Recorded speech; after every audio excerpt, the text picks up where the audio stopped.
welcome back. Time once again for another episode of Sales Pipeline. So grab your board. We're going to swim out into that swirling sea of stuff that we call the sales pipeline. And we're going to find out today from Matt Hines that he actually says more sleep, more sales. So let's find out more right now. Well, welcome everybody to another episode of Sales Pipeline Radio. Thank you so much for joining us and making us part of your workday. If you're joining us live on the Funnel Media Radio Network, thank you so much for making us part of your work from home workday. And if you're joining us on the podcast, thank you so much for listening, for subscribing. We have our numbers continue to grow, Paul. They continue to, I think we're over 110,000 listeners now. And certainly we're seeing a little bit of an acceleration as people are working from home and maybe have a little more time, replacing commutes back and forth to work with walks around the neighborhood, and we're honored to be part of that. And if you like this episode and like what you're hearing from Sales Pipeline Radio, you can find over 200 episodes on demand up at salespipelineradio.com. Every week we're featuring some of the best and brightest minds in B2B sales and marketing. Today is no different. I'm actually really excited about this topic, and our guest today, we have Jeff Kahn. He is co-founder and CEO of Rise Science. Jeff, thanks so much for joining us today. Yeah, no, it's an absolute pleasure to be here. And just thanks to you for taking the time to let me talk about a topic I'm passionate about, and to the listeners to lending me their ear. So I'm excited. We get a lot of inbound pitches for people that want to be on the show, and we really tightly sort of curate sort of the topics and the speakers and the people we want on. And a lot of people, we get a lot of pitches from topics that I think probably aren't as germane to B2B sales and marketing. What you are doing is not about B2B sales and marketing, but especially in this current world of uncertainty and stress and work from home and homeschooling from home and all this crazy stuff. Getting a better night's sleep is crazy important. You've been working on Rise Science now for over 6 years. Talk a little bit about why is sleep such a passion for you, and why did you create a business around this? It's a great question. And I think to understand it, we've got to rewind the clock maybe 10 years or so and take you back to my dorm room where I was good friends with now my co-founder, Leon, and we were students at Northwestern's engineering school. We'd be up late at night. We'd be up early in the morning, up late at night working on problem sets, that is, up early in the morning, feeling tired and just exhausted during the day. And we didn't know why. And we just happened to be sort of in the right place, the right time, and started taking independent studies on sleep science. And sort of that unknowingly set us off into what turned out to be our life's calling, which is just taking advantage of the incredible power that a night of sleep can have on not only how you live every day, but how long you live. And it was just the simple fact for us that sleep affects, as far as I can tell, every measurable thing that we do know about human functioning. Sleep has an effect on that measure. And so to think about, something that impacts everything that you do, impacts how long you live, and then impacts billions of people, that it's almost unheard of. There really is nothing else that really impacts people at that scale. And so to think about, helping people with that was something that just for me has brought me a ton of energy and excitement for not only the past 6 years as we've been in business, but really the last 10 as I've gotten a chance to do a lot of sleep science, and now beyond that, sort of take it commercial. So I think a lot of people listening, we, especially right now, people are working harder. The boundaries between work and home have sort of really kind of evaporated as we're working from home right now. Give some examples of why sort of the impact and the correlation between good sleep and productivity, and why that's even more important right now. I would say in terms of its importance, it's always been essential and important. What we're seeing talking with a lot of B2B sales and marketing leaders that are trying to look after their teams, if you mentioned the blurring between work and home now, there's sort of a microscope on team well-being today. And whether I'm talking with a sales leader or the SVP of marketing, there's a really laser focus on how their team is feeling and how they're supporting them. And so the productivity changes are really nothing new, but I'd say the urgency to take care of this is something new. I think it's worth reminding everyone, and this was certainly shocking to me, that sleep science is not new. This isn't a recent trend. It turns out that about 100 years ago, the very first sleep lab in the world opened in Chicago. And so we've been studying this. We've got about 1.5 million peer-reviewed papers on sleep. We have about 500,000 or 600,000 on physical activity. And so just the amount of knowledge we know about sleep is incredible, and the science is incredible, and it's now just more urgent than ever. And we can talk about productivity. I think we can talk about immunity, but happy to kind of dive into some specific examples if that would be interesting. I think that'd be really interesting because I think, we hear, I think most people that aren't embedded in the science of sleep, I mean, clearly there's been a lot of research and study around this for a long time. Most people, I don't think, really understand some of those correlations. We hear you should get 8 hours of sleep a night. And for a lot of people, that can be hard. It can be hard when you're traveling, right? It can be hard when you've spent a long day working. You've tried to help your kids through homeschool. You finally get them to bed. You're like, I just need a little more time in front of the TV watching Tiger King so I can get a little time to myself. And that bleeds into that sleep time. And so an extra hour sleep versus one more drink and a little Tiger King, those are harder, I think, trade-offs right now. But I think if people better understood what they're giving up, not just an extra hour of sleep, but the cascading impact that has. So yeah, if you could talk about, and let's separate it. Let's talk about sort of productivity and energy. And I want to get into sort of the immunity conversation as well, because obviously very relevant. Yeah, so I want to see if I can sort of provide maybe a simplifying framework here. So I think many people listening to this, and Matt, I mean, you have already heard of maybe some of the benefits, or you heard 8 hours, you heard this. I want to share sort of what we know about the impacts, and then I want to share how we actually get those impacts. Like, how do you get all the benefits that people are talking about?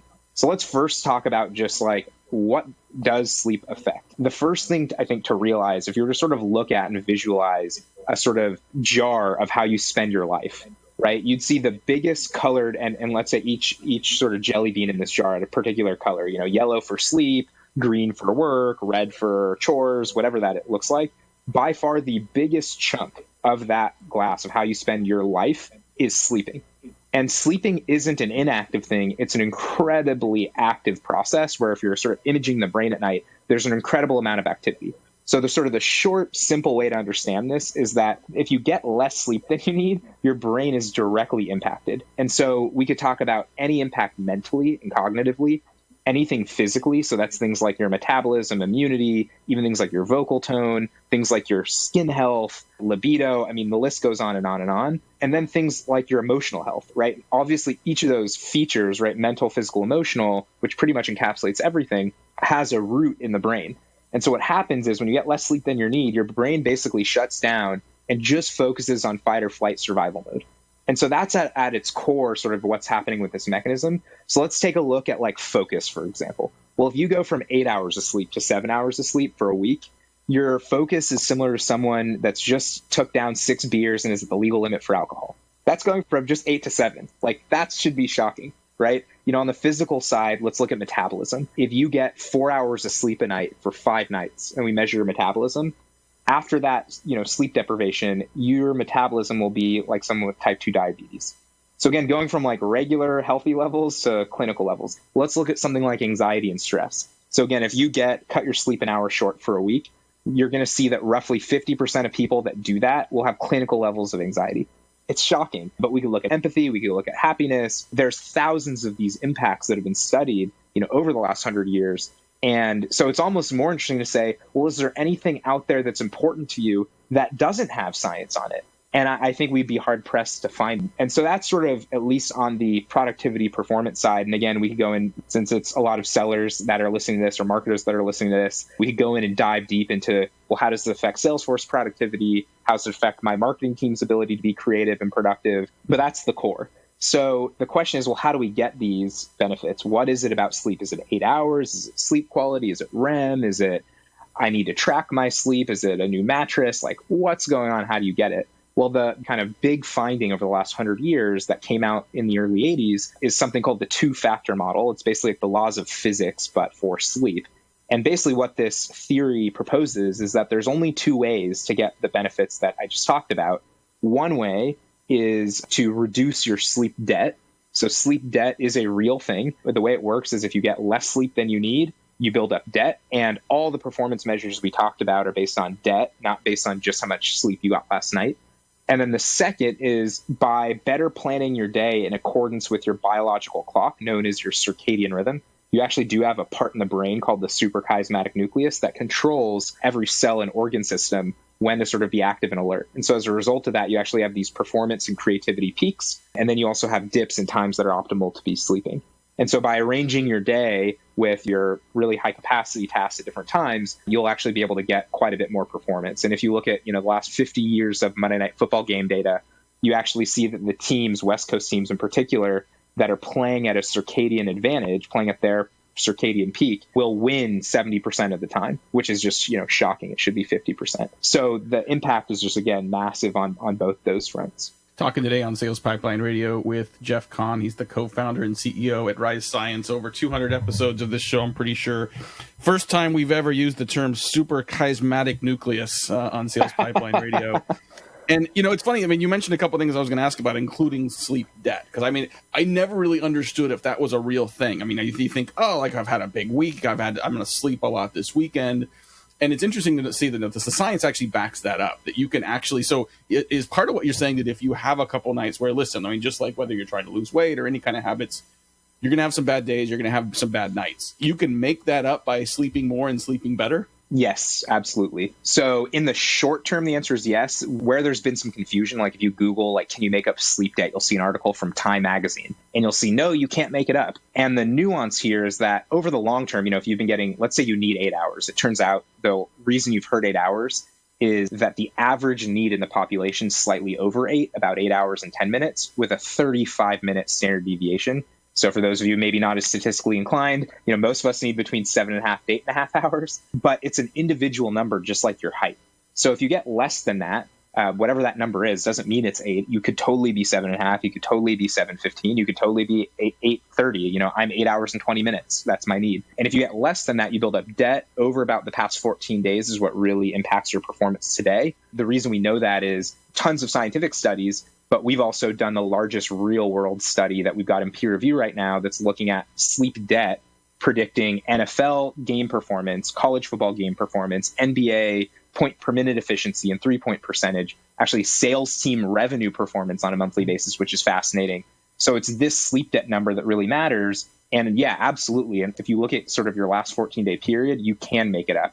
But long term, if you've been doing this your whole life, there's a lot of, as I mentioned before, the stress response that's happening that does take a pretty serious toll on your body. So in the way that long-term smoking isn't good, same sort of thing with long-term sleep deprivation. Man, this is amazing stuff. We got to take a quick break and pay some bills. We'll be back more with Jeff Kahn. We're going to be talking more about the science of sleep. We're going to be talking about precisely how getting more sleep can help you get more sales, which I think is going to be interesting to a lot of people here. And also talk about how the app works, which Jeff and the team have made for free for folks that are going through this current COVID crisis. We'll be right back on Sales Pipeline Radio. How do you continue to drive predictable revenue in an increasingly unpredictable time? Creating a revenue growth engine is no small task, nor is it one that can be done overnight. And these days, it can feel harder than ever to hit your stride. So how can you overcome the obstacles? Read the new research report on the state of predictable revenue growth from 6 Sense and Heinz Marketing. Get it now at hub.6sense.com/PRG. That's hub.6 sense.com/PRG.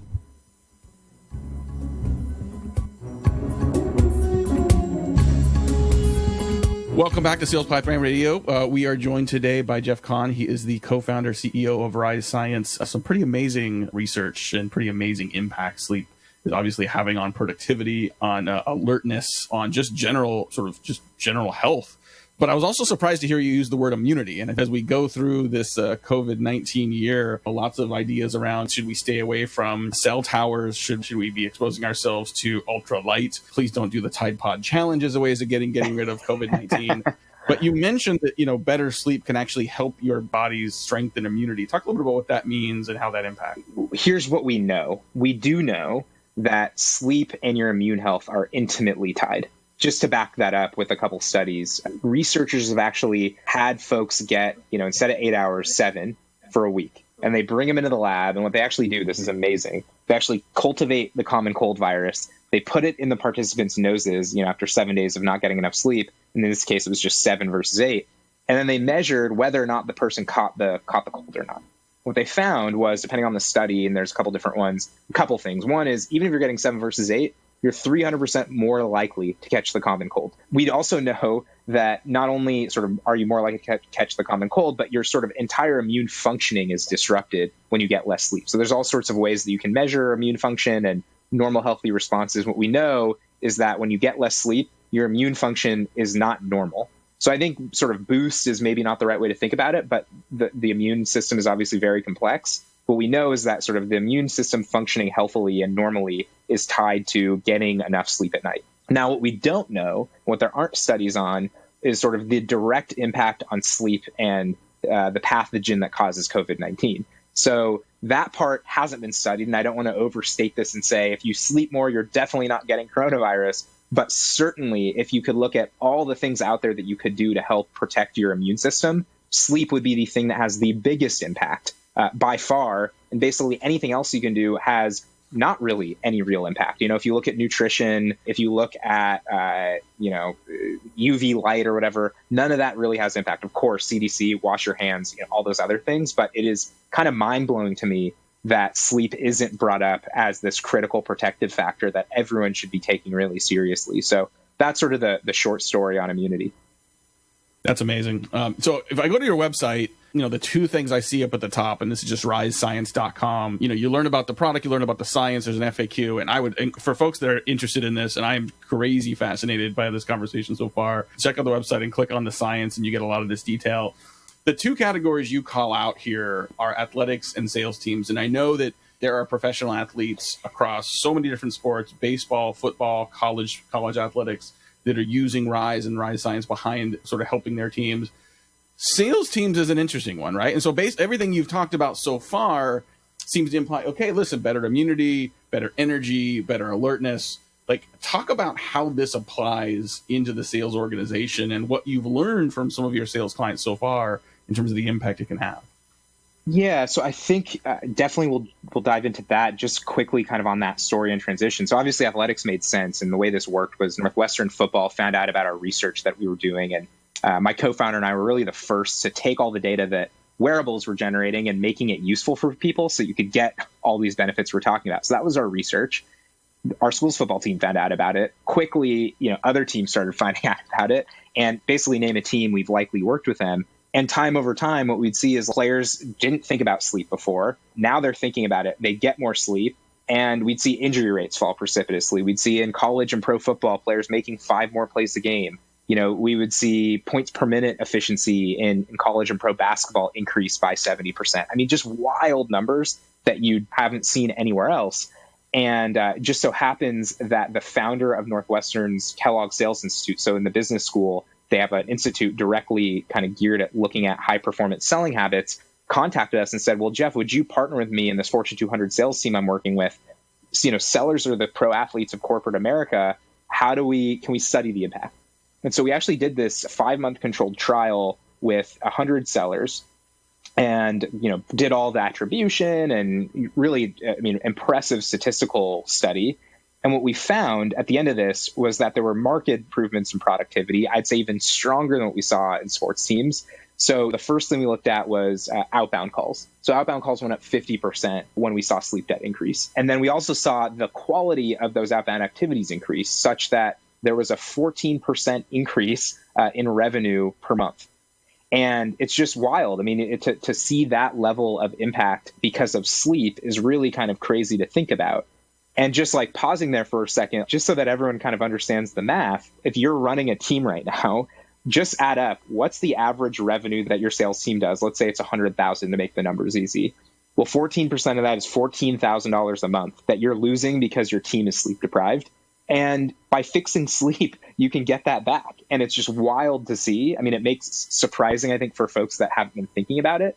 But it's not surprising. It's unsurprising for people that are really intimately in tune with how do sales activities happen? What goes into a sales activity? What goes into sales success repeatedly? So if you look at things like focus, if you look at things like your vocal tone, if you look at the human ability for empathy, if you look at the human ability to have lateral, creative, open thinking, if you look at your ability to have sort of mental toughness, those sorts of things that go into day in, day out, high performance selling, sleep is the thing that drives those. And so when you look at, well, how do I improve those factors? You really only have 2 options. One, recruit people that are higher in those areas, or B, and obviously you can train kind of in that area. None of that training is going to do any good if your reps just aren't sleeping well. So that's really kind of a crazy idea right now, but we're seeing a lot of leaders today kind of look at this under a microscope just because of this whole COVID crisis. Just a couple more minutes here with Jeff Kahn, who's the co-founder, CEO of Rise Science. You can check them out at risescience.com, and you can also find their app available up at the App Store.